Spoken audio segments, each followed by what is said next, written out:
নাট্যকার দ্বিজেন্দ্রলাল রায়ের কিছু অজানা কাহিনী তুলে ধরব এই ভিডিওতে।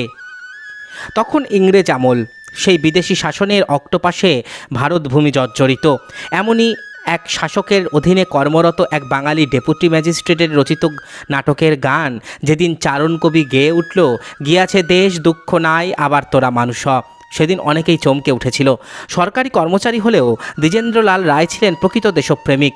উচ্চশিক্ষার জন্য সমুদ্র পাড়ি দেওয়ার জন্যে সমাজ তাকে একঘরে করে দেয়, কিন্তু তাতে তার দেশপ্রেমের খাতে কিছুমাত্র ঘাটতি পড়েনি। পাশ্চাত্য সঙ্গীতের সাথে ছিল তার নিবিড় পরিচিতি। তার প্রকাশ হয়েছে তার স্বদেশী গানে, বা বাংলা গানকে অনেকখানি এগিয়ে দিয়েছে। কোমলতা ও বলিষ্ঠতার মিশ্রণে তার স্বদেশী গান। দ্বিজেন্দ্রলালের স্বদেশ সঙ্গীত সাধারণ জনচেতনার অসন্তোষের ঊর্ধ্বে একটি স্থির নিষ্ঠার অচঞ্চল ধ্রুবতারার মতন বিরাজমান। তার মাতৃমূর্তির বন্দনা প্রথাসিদ্ধ পুরাণ কথিত হলেও ধ্যান গম্ভীর মন্ত্র গুঞ্জরণের মতো তার গান। দ্বিজেন্দ্রলাল গান রচনা করেছেন সংগঠনের আদর্শে, সচেতন শিল্পী রূপে। দ্বিজেন্দ্রলাল রায়ের আর্যগাথার অন্তর্গত আর্যবীণা গ্রন্থে প্রায় 38টি স্বদেশী গান আছে। 1886 খ্রিস্টাব্দে বিলেতে প্রকাশিত তার লিরিক্স অব ইন্ডিয়া গ্রন্থে পরবর্তী জীবনের স্বদেশী সঙ্গীতের জ্বলন্ত পূর্বাভাস পাওয়া যায়।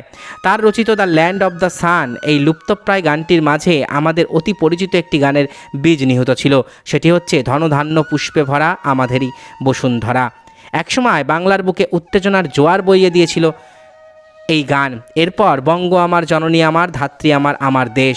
দ্বিজেন্দ্রগীতি হলো সমবেত সঙ্গীত। তার স্বদেশী গানে সঞ্জীবতা, যা কর্মজীবনে অত্যন্ত প্রেরণাদায়ক। তার ঐতিহাসিক কাহিনীমূলক নাটকে যেসব স্বদেশী গান আছে সেগুলি একসময় লোকের মুখে মুখে ফিরত।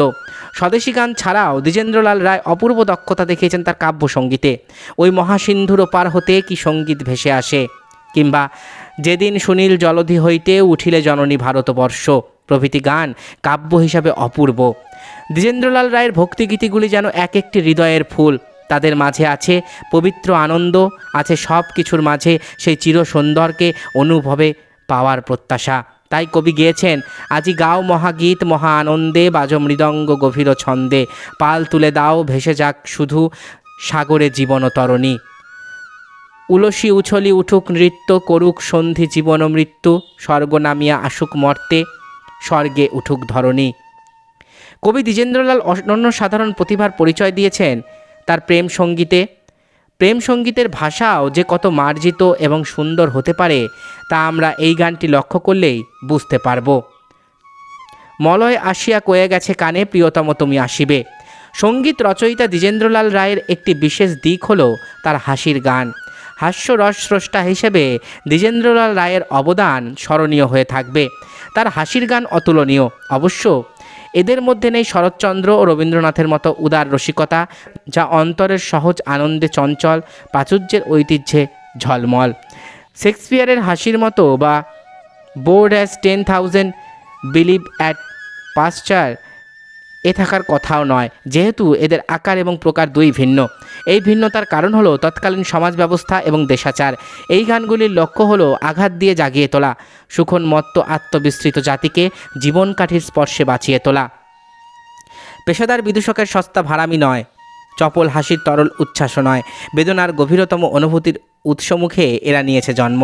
তার বিলাত ফেরতা, রিফর্মড হিন্দুস, নন্দলাল, জিজিয়া কর, 5টি এয়ার, তাসে হবে কেন, বদলে গেল মনটা, হিন্দু হতে পারতাম প্রভৃতি গান ও কবিতা সেদিনের মেরুদণ্ডহীন সমাজের চাবুকের মতন আঘাত করেছিল। সেদিনের দায়িত্ব জ্ঞানহীন অন্ধ আত্মপ্রসাদের সর্বনাশার রূপ দেখে বেদনায় জর্জরিত কবি দ্বিজেন্দ্রলাল লিখেছিলেন, হলো কি এ তো ভারী আশ্চর্যি, বিলেত ফেরতা টানছে হুক্কা, সিগারেট খাচ্ছেন ভস্চাজ্জি। যে যুগে দ্বিজেন্দ্রগীতির শুরু, সে যুগে বাংলা সঙ্গীতের ক্ষেত্রে নবযুগের সূচনা সবে দেখা দিয়েছে। সঙ্গীত অভিনবত্বের ছোঁয়াচ লাগলেও চিরাচরিত রীতি ছিল বজ্র কঠিন, তা লঙ্ঘন করা খুবই কঠিন ছিল। আর ঠিক এই কারণেই দ্বিজেন্দ্রলাল রায়কে সনাতনপন্থীদের অনেক বিদ্রূপ সহ্য করতে হয়।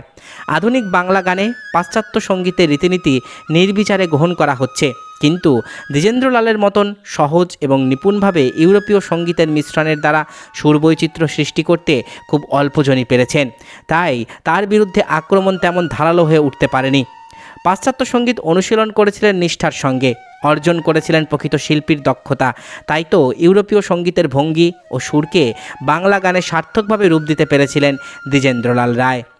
তিনি কিছু পাশ্চাত্য সঙ্গীত অনুবাদও করেছিলেন। সে যুগে সকলে বিদ্রূপ করলেও রবীন্দ্রনাথের কাছ থেকে এ ব্যাপারে তিনি পেয়েছিলেন অকুণ্ঠ সমর্থন। দ্বিজেন্দ্রলালের গানের সুরের মধ্যে ইংরেজি সুরের স্পর্শ লেগেছে বলে কেউ কেউ তাকে হিন্দু সঙ্গীত থেকে বহিষ্কৃতও করতে চান। যদিও দ্বিজেন্দ্রলাল হিন্দু সঙ্গীতে বিদেশি সোনার কাঠি ছুঁয়ে থাকেন, তবে সরস্বতী দেবী নিশ্চয়ই তাকে আশীর্বাদ করবেন।